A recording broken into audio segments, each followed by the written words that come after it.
solve trigonometric equations requiring identity or formula substitutions. How do we know that we need to use identities to help us solve a trigonometric equation? Well, we may have two or more different trigonometric functions, like here I see cosine and here I see sine, all in one equation. Or we may have two different angles, like 2x versus x. How do we know what identities to use? Well, it's easier to rewrite cosine squared and sine squared in a relationship because I know sine squared plus cosine squared equals 1. It's harder for me to relate sine and cosine. So what we tend to do is we tend to let u equal the sine and cosine and create u squared. And similarly, it's easier for me to go ahead and go from 2x to x rather than from x to 2x. So we'll tend to use, for example, sine of 2x is 2 sine x cosine x as an identity. Now, I'm sure all this sounds vague. Let me unvague it. We want to solve this equation. When I go ahead and look at this equation to solve, where my eye goes initially is right here. I have a 2. So I'm saying to myself, I have 2 cosine squared of x is equal to 1 plus sine of x. I have two different trig functions, and it's the cosine that's squared. So I'll keep everything in terms of sine. And what this means to you and I is my substitution would look like, let's see if I can grab a nice color, u is equal to the sine of x. Well, if that's the case, then I can find what cosine squared would be equal to, because cosine squared is 1 minus sine squared of x. And that's because sine squared of x plus cosine squared of x is? 1. 1. Very good. And what was sine of x? Sine of x was? Sine of x was u. Very good. So that means I can rewrite now cosine squared of x as 1 minus u squared. And I can begin the problem. So let's begin the problem. All that was just idle chit-chat. We're going to begin by just saying, gosh, we have 2 times cosine squared of x is equal to 1 plus sine of x. And I'm going to make my substitutions. On the right side I have 1 plus u, because u is sine of x. And on the right side I have 2 times, what? 2 times? You have 2 times 1 minus u squared. Very good. Let's see if we can solve for u. We'll distribute the, you'll distribute the 2, and what do you get? You get 2 minus 2u squared. What's that equal to? It's equal to 1 plus u. So now we're going to set this to 0, keeping that term with u squared positive.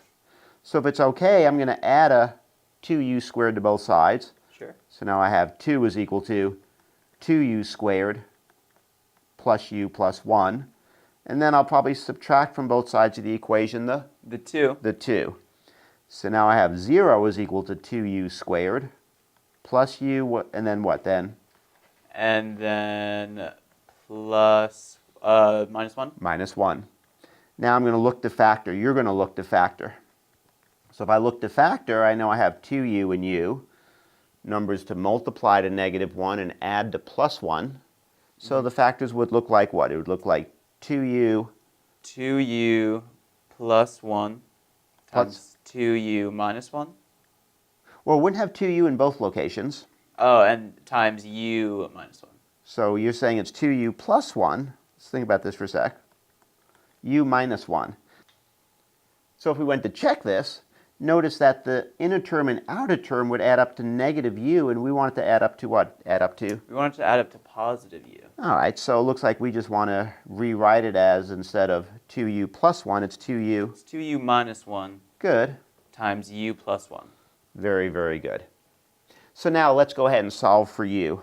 On the left we have 2u minus 1 equals 0. Right. Or we have what? We have u. U plus 1 equals 0. Going back to the left, u would be equal to what? Add a 1, divide by 2, u is equal to? To 1/2. Very good.